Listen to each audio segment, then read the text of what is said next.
Shalom, saudara yang dikasih Tuhan. Selamat hari Minggu buat kita semuanya. Hari ini kembali saya ingin memaparkan satu pendalaman Alkitab kepada kita semuanya. Saya berharap apa yang saya paparkan itu bisa memberkati saudara. Bisa menjadi satu pengetahuan yang sesuai dengan firman Allah. Ya, sesuai dengan firman Allah. Agar iman kita benar dan langkah hidup kita juga bisa menjadi benar. Saudara yang dikasih Tuhan, sesuai dengan tema Natal sepanjang bulan ini, maka tema yang diangkat itu adalah berbicara tentang kasih persaudaraan. Memang dalam hidup ini kita harus meningkatkan kasih persaudaraan kita. Ya, karena kita kan tidak hidup sendiri, kita juga bersama dengan orang lain yang sudah pasti kita memiliki perbedaan dengan orang lain. Saya rindu untuk kita bisa berubah, ya. Dari apa yang akan saya paparkan pada hari ini, kita bisa mengubah diri kita menjadi pribadi yang benar-benar praktek di dalam firman. Bukan hanya merasa sudah praktek firman, padahal sebenarnya praktek yang kita kerjakan, yang kita lakukan, itu tidak menunjukkan bahwa kita adalah pribadi yang memiliki kasih persaudaraan.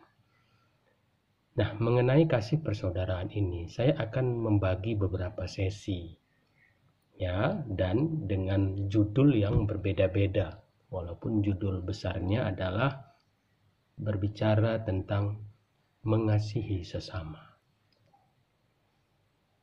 Saya berharap kita semua diberkati, ya.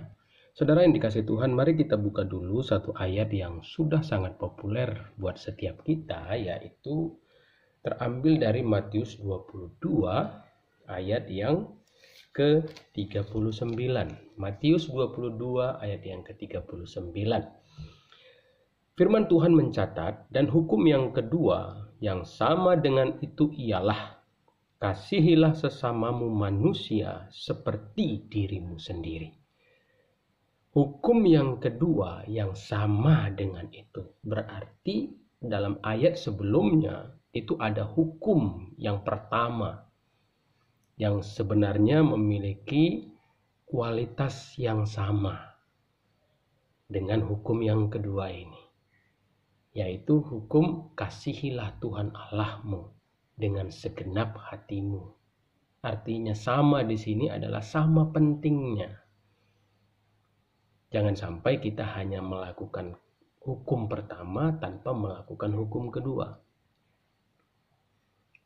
Karena ada ayat yang berkata, kamu mengasihi aku yang tidak kelihatan, tetapi kamu membenci saudaramu yang kelihatan. Kamu adalah pendusta. Berarti kedua hukum ini, kalau dikatakan hukum yang kedua yang sama dengan itu, berarti sama pentingnya. Keduanya harus berjalan bersama-sama.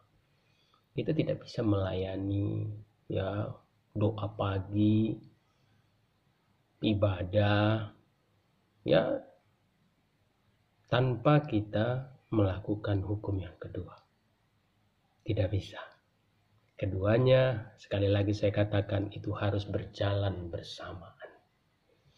Karena bukti seseorang mengasihi Tuhan adalah ketika dia mengasihi sesama. Nah, saudara yang dikasih Tuhan, hukum yang kedua itu berbicara tentang kasihilah sesamamu manusia. Kata kasihi di situ diambil dari kata agape, agapao, yang artinya kasih tanpa ada syaratnya. Karena apa? Karena standar kita mengikut Tuhan bukanlah standar filia. Meskipun Yesus pernah bertanya kepada Petrus dengan 3 kali pertanyaan, dan terakhir pertanyaan Yesus menurunkan standar itu. Waktu Yesus berkata, apakah Petrus, apakah engkau mengasihi aku? Di situ Yesus sudah memakai kata filia. Pertanyaan pertama dan kedua Yesus memakai kata agape. Namun karena Petrus menjawab dengan filia, maka Yesus pun berkata, apakah engkau mengasihi aku? Apakah engkau filia terhadap aku? Maka Petrus pun berkata, Tuhan, engkau Allah, engkau maha tahu bahwa aku mengasihi, bahwa aku itu filia. Artinya dia hanya bisa waktu itu, ya, dia hanya bisa mengasihi Tuhan dengan filia, tergantung situasinya. Nah, padahal yang Allah inginkan ataupun standar kita mengikut Tuhan adalah agape. Ya, kasihilah. Artinya kita harus memberikan kasih itu tanpa syarat. Namun saya memberitahu begini. Ya, bukan berarti ketika dikatakan tanpa syarat, lalu apa yang kita lakukan dulu, oh sudah anggap beres saja. Oh tidak. Ada kasus-kasus yang memang orang mengasihi kita, tetapi kita yang berlaku tidak benar. Kita harus selesaikan itu. Bukan berarti ketika orang itu menuntut untuk menyelesaikannya, wah ini berarti orang tidak mengasihi saya. Bukan begitu. Kita juga sebagai manusia harus punya pola pikir begini. Jangan apapun dengan kata kasih gampang kita anggap apa yang pernah kita lakukan dahulu yang tidak benar itu. Ya, kita harus mempertanggungjawabkan apa yang sudah kita kerjakan dahulu kepada orang lain. Harus. Jangan dengan gampang berkata, udahlah, tapi dalam Tuhan. Kalau dikatakan kasih tanpa syarat pun, bukan berarti dengan gampangnya yang lalu lupakan saja. Tidak. Karena ada sesuatu yang harus kita yang memperbaikinya kembali. Karena kita yang rusak. Ya, saya katakan tadi di dalam kasus-kasus tertentu, memang kita yang harus perbaiki itu. Karena kita yang merusaknya. Kasihilah. Ayo kita mulai hari ini tanamkan dalam diri kita. Jangan lagi dengan kasih filia. Karena Petrus yang dulunya kasihnya adalah filia, itu sudah berubah menjadi agape. Dia bahkan siap mati demi Yesus. Ya, dia udah tidak lihat keadaan, dia tidak peduli dengan keadaan. Dia benar-benar mau mati demi Kristus. Jadi setiap kita pun mari tingkatkan agape itu. Kita harus mengasihi dengan kasih agape tanpa syarat. Nah, kemudian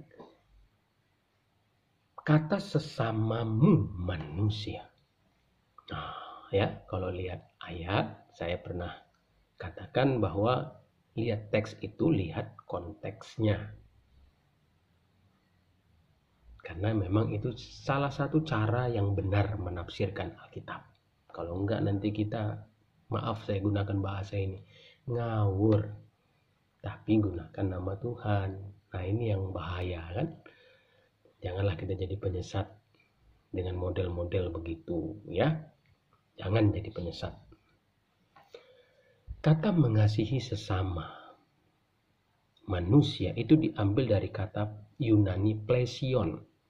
Ya, saya sudah periksa bahasa aslinya, itu diambil dari kata plesion yang berarti sebenarnya adalah tetangga, teman, orang lain. Nah, kalau kita berbicara tentang teman, tentang tetangga, tentang orang lain, ya sudah pasti bukan saja berfokus kepada satu agama, atau satu marga saja, satu suku saja. Tidak. Karena kan kalau kita bertetangga, tetangga kita pasti ada yang beda agamanya, beda sukunya, bahkan beda kebudayaannya. Betul tidak, saudaraku yang dikasihi Tuhan? Ya, jadi ketika dikatakan kasihilah sesamamu manusia, itu tidak hanya berfokus pada sesama kita orang Kristen, karena dikatakan sesama manusia. Kan tidak semua manusia beragama Kristen. Tidak semua manusia itu suku Karo, karena saya kan suku Karo. Tidak semua kan. Apalagi kita di Indonesia ini. Beragam suku, beragam bahasa kita. Bahkan agama kita pun bermacam-macam. Apalagi kita berbicara dengan tingkat dunia. Wah, itu udah lebih luas lagi. Jadi kalau dikatakan kasihilah sesamamu manusia, itu sebenarnya berbicara tentang kasihilah siapapun yang adalah manusia. Apakah itu beda di dalam agama, apakah itu berbeda di dalam suku, apakah kita berbeda di dalam budaya, kebangsaan, ya. Kita wajib mengasihi semua manusia. Saudara yang dikasihi Tuhan, hari ini saya tidak fokus untuk sesi pertama ini, saya fokus kepada yang saya sebut sebagai mengasihi manusia sesama, itu di dalam hal tidak memandang rupa. Ya, tidak memandang rupa. Nah, kalau kita berbicara tentang rupa, itu sebenarnya banyak.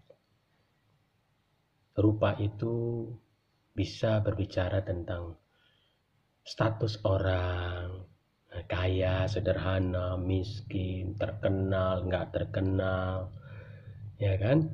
Banyak uangnya, ada yang nggak banyak uangnya, ada yang agamanya A, agamanya B, ada yang satu agama. Ya, itu berbicara tentang rupa.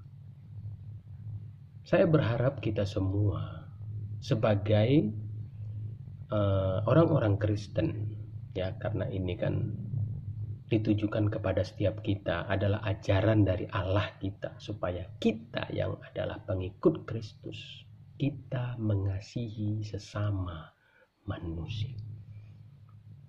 Kita bisa menjadi pribadi yang tidak memandang rupa.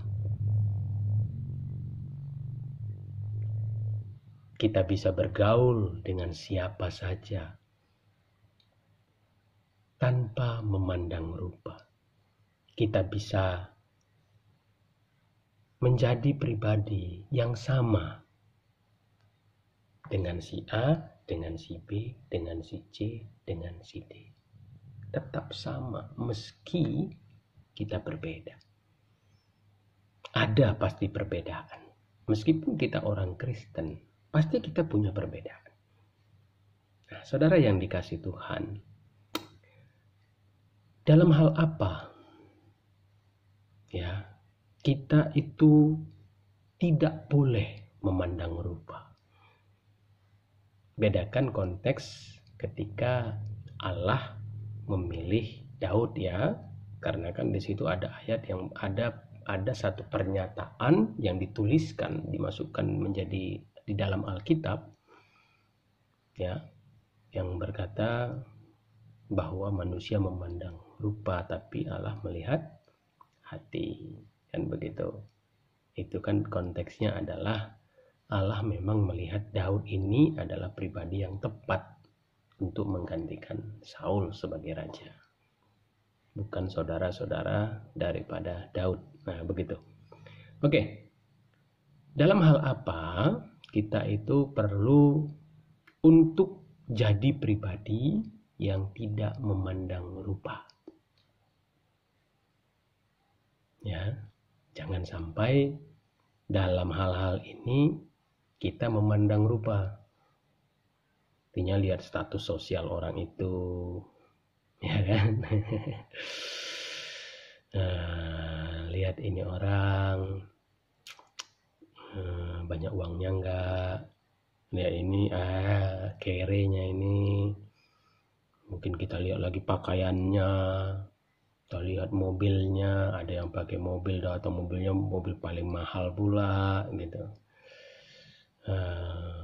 Mungkin yang satu kita lihat, waduh, jalan kaki dia datang, naik angkot bahkan dia datang. Lalu kita mulai jadi orang yang memandang rupa. Sebenarnya kalau kita masih begitu jadi orang Kristen, kita itu bukan mengasihi sesama. Bahkan di dalam bergaul pun, ya, kita mulai pilih-pilih. Orang yang kita deketin mulai pilih-pilih. Orang ini menguntungkan saya karena ya mungkin kaya, maka saya deketin gitu. Apapun dimintanya, syok. Ini sebenarnya model kalau kita masih begitu, ya, sebenarnya kita ini bukanlah model orang yang mengasihi sesama. Tidak, sama sekali tidak. Siapapun kita. Apapun status rohani kita. Karena orang seperti itu bukan mengasihi sesama, melainkan cari muka terhadap oknum tertentu. Ya, kalau kita masih menjadi pribadi yang memandang rupa, maka sebenarnya sekali lagi kita bukan orang yang mengasihi sesama, melainkan kita adalah pribadi yang hanya cari muka terhadap oknum tertentu. Dan sebenarnya nggak ada kasih di dalam kita yang seperti itu modelnya. Baik, dalam hal apa kita harus mempraktekkan tidak boleh memandang rupa?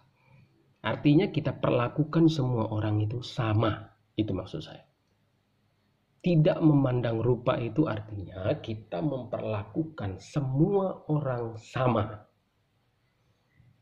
Yang pertama, dalam hal apa? Yaitu sikap ketika kita melayani. Ya, sikap ketika kita melayani. Misal kita yang melayani jadi penerima tamu. Penerima tamu itu wajib melayani siapapun. Ya, saya katakan siapapun dengan standar yang sama. Kalau dengan orang kaya Anda senyum, kita senyum, bahkan mungkin kita antar dia ke kursinya, maka kepada orang yang tidak kaya kita harus perlakukan dengan standar yang sama dengan orang kaya itu. Kalau kita mulai membedakan, maka disitulah Tuhan tahu siapa diri kita. Ya, ini hanya sebuah peringatan untuk kita semua yang masih hidup di dalam gaya hidup cari muka. Karena di hadapan Tuhan, kaya miskin itu tidak jadi persoalan. Karena Allah lebih kaya dari orang terkaya di dunia ini. Tuhan lebih hebat dibandingkan orang paling hebat yang kita rasa di dunia ini.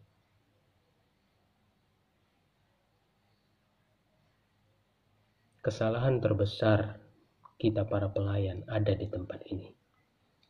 Ada dalam situasi ini.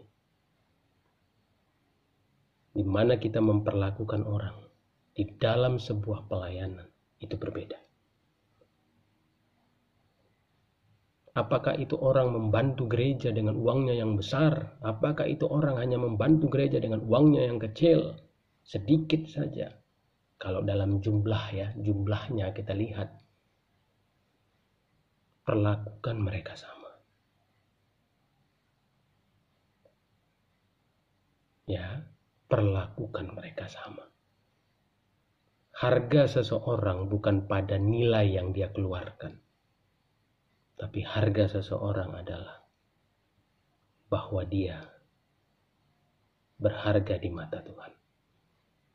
Jadi mari setiap kita yang masih punya gaya melayani seperti itu, bertobatlah. Karena kalau kita tidak seperti itu, kita bukan orang yang mengasihi sesama. Jadilah para pelayan, siapapun dia, sama pentingnya. Siapapun dia, layani dia. Kalau orang kaya kita layani seperti raja, layani juga orang yang tidak kaya seperti seorang raja.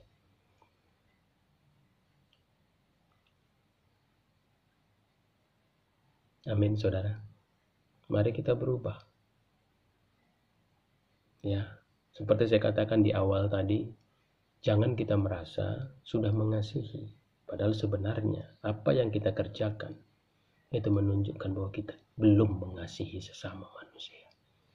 Ketika kita masih suka memandang rupa.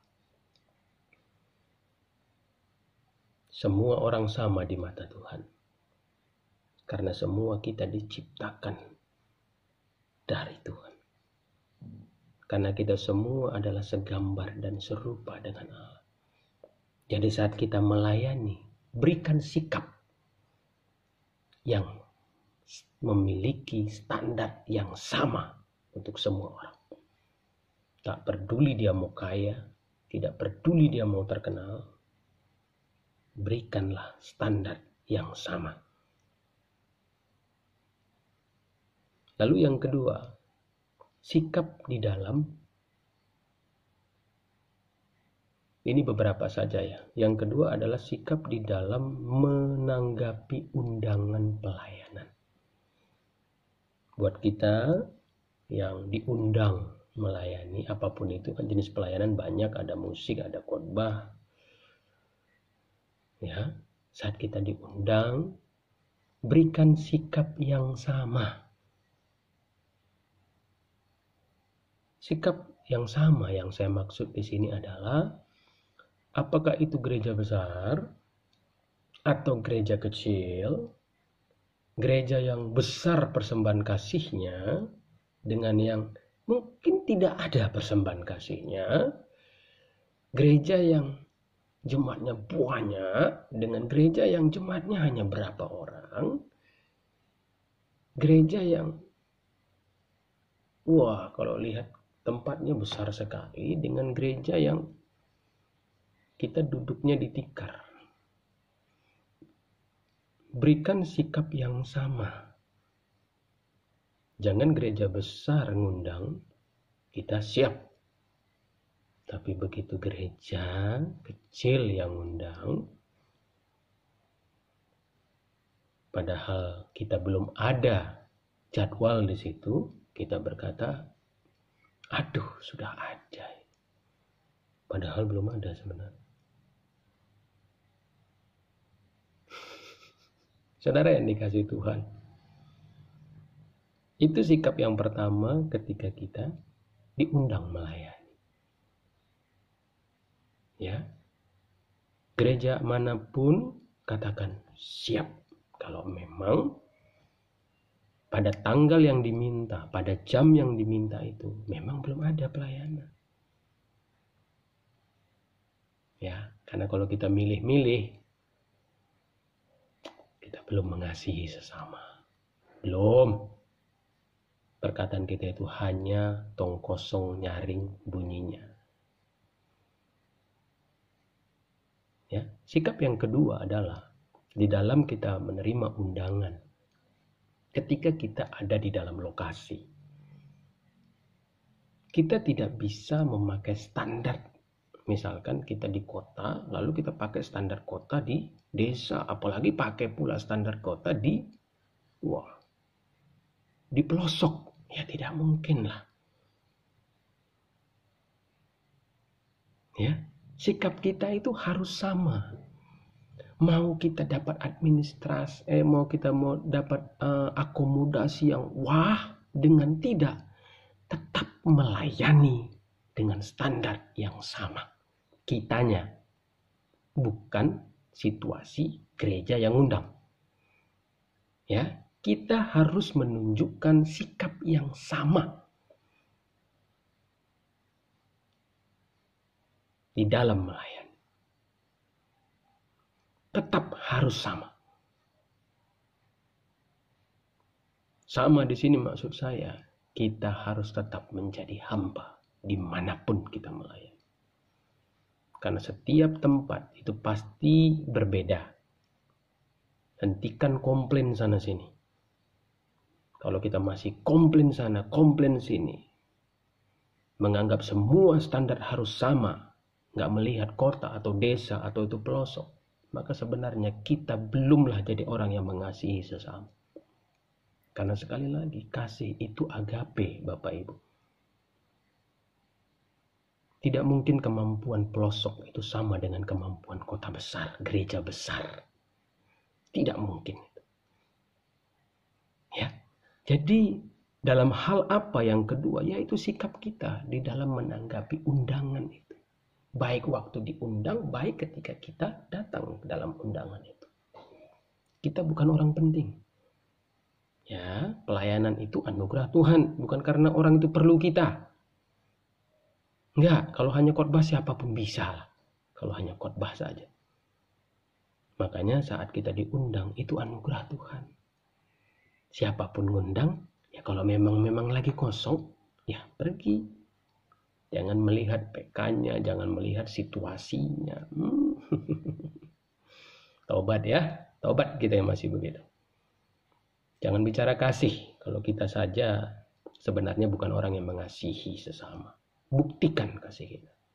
Jangan hanya berkoar-koar. Oke? Lalu yang berikutnya adalah sikap dalam bekerja.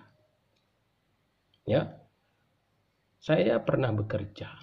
Saya di dalam pekerjaan saya, pasti saya berhadapan dengan orang-orang yang berbeda. Pasti. Dan saya itu selalu mengusahakan siapapun orangnya, saya akan perlakukan sama. Kalau ini bisa saya bantu karena status dirinya, ini pun saya tetap bantu dengan status diri dia. Kalau ini bisa saya usahakan, yang ini pun saya tetap usahakan.